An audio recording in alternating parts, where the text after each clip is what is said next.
بسم اللہ الرحمن الرحیم۔ MNS انفارمیشن کے پیارے دوستو، السلام علیکم ورحمۃ اللہ وبرکاتہ۔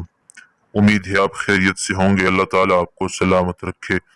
تمام تعریفیں اس اللہ جل جلالہ کے لیے ہیں جو دونوں جہانوں کا پالنے والا ہے۔ درود و سلام ہو جناب محمد صلی اللہ تعالی علیہ وسلم پر، ان کی آل اولاد پر، صحابہ کرام پر، تمام کے تمام پر۔ قرآن و حدیث سے ثابت شدہ وظائف لے کر آپ کی خدمت میں حاضر ہوتا ہوں۔ آج کا ہمارا وظیفہ ہے کہ مال و دولت کی بارش ہو جائے، رزق میں اضافہ ہو جائے، تو نبی کریم صلی اللہ علیہ وسلم کے بتائے ہوئے وظائف آج آپ کے سامنے بیان کرنے جا رہا ہوں۔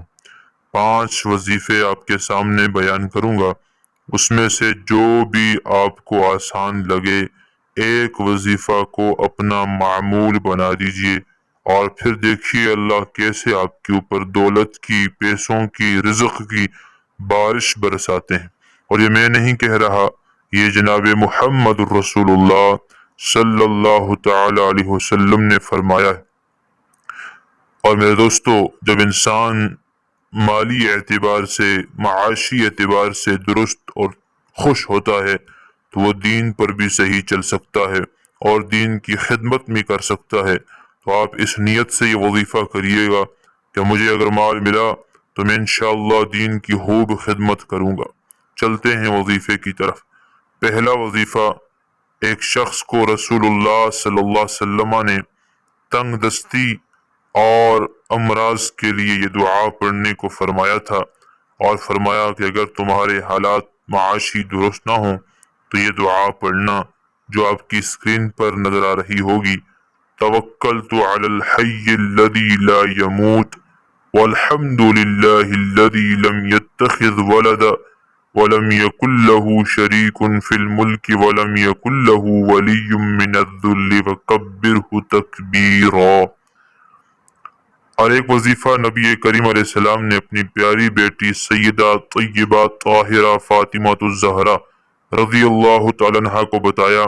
جب ان کے گھر کے حالات ٹھیک نہیں تھے تو آپ نے فرمایا روزانہ ایک مرتبہ یہ دعا، یا اول الاولین، یا آخر الاخرین، یا ذو القوة المتین، ویا راحم المساکین، ویا ارحم الراحمین، یہ معمول بنا لیجئے اور پھر دیکھیں کیسے دولت کی بارش ہوتی ہے۔ تیسرا وظیفہ، نبی کریم علیہ السلام کے پاس ایک آدمی آیا اور کہا کہ میرے حالات تنگ ہیں، معاشی طور پر میں بہت پریشان ہوں، تنگ دستی ہے۔ تو آپ صلی اللہ علیہ وسلم نے فرمایا صبح کی سنتیں پڑھنے کے بعد فرض نماز سے پہلے 100 مرتبہ یہ دعا پڑھنی ہے، سبحان اللہ العظیم وبحمدہ، سبحان اللہ العظیم استغفر اللہ۔ اس کو معمول بنا لیجئے، پھر دیکھیے کیسے اللہ آپ کے اوپر دولت کی، پیسوں کی برسات کرتے ہیں۔ اور ایک اور بھی وظیفہ آپ کو بتاتا چلوں، ایک شخص نے نبی کریم علیہ السلام کو بتایا گھر میں فاقہ ہے، فقر ہے۔ آپ صلی اللہ علیہ وسلم نے اس کو فرمایا جب تم اپنے گھر میں داخل ہو تو سلام کرو، خواہ گھر میں کوئی ہو یا نہ ہو، اور پھر مجھ پر درود بھیجو، اور پھر ایک مرتبہ سورہ اخلاص پڑھو۔ چنانچہ اس نے ایسا ہی کیا، اللہ تعالیٰ نے اس پر دولت اور رزق کی بارش کر دی۔ دوستو، آسان عمل ہے، گھر میں داخل ہوتے ہوئے سلام کیجئے، ایک مرتبہ درود شریف اور ایک مرتبہ سورہ اخلاص قل هو اللہ احد پڑھ لیجئے۔ چند دنوں میں آپ دیکھیں گے رزق کی تنگی دور ہو جائے گی اور آپ پر دولت کی بارش ہو جائے گی۔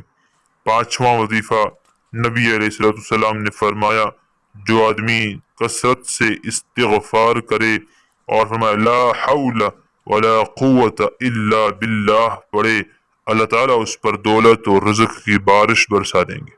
بہت ہی مجرب ترین یہ 5 وظائف ہیں، اس میں سے جو بھی آپ کو آسانی سے یاد ہو سکے، جس پہ آپ عمل کر سکتے ہوں کر لیجئے، اور پھر دیکھیے گھر کے حالات کیسے درست ہوتے ہیں۔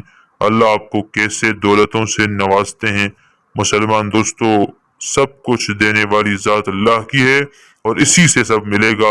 جیلی عاملین سے اپنے آپ کو بچائیں، جیلی وظائف سے اپنے آپ کو بچائیں، قرآن و سنت سے ثابت شدہ وظائف کیجیے اور پھر اس کے اثرات بھی پائیے اور ثواب بھی پائیے۔ ہمارے چینل کو سبسکرائب کریں تاکہ قرآن و سنت سے ثابت وظائف آپ تک پہنچ سکیں۔ السلام علیکم۔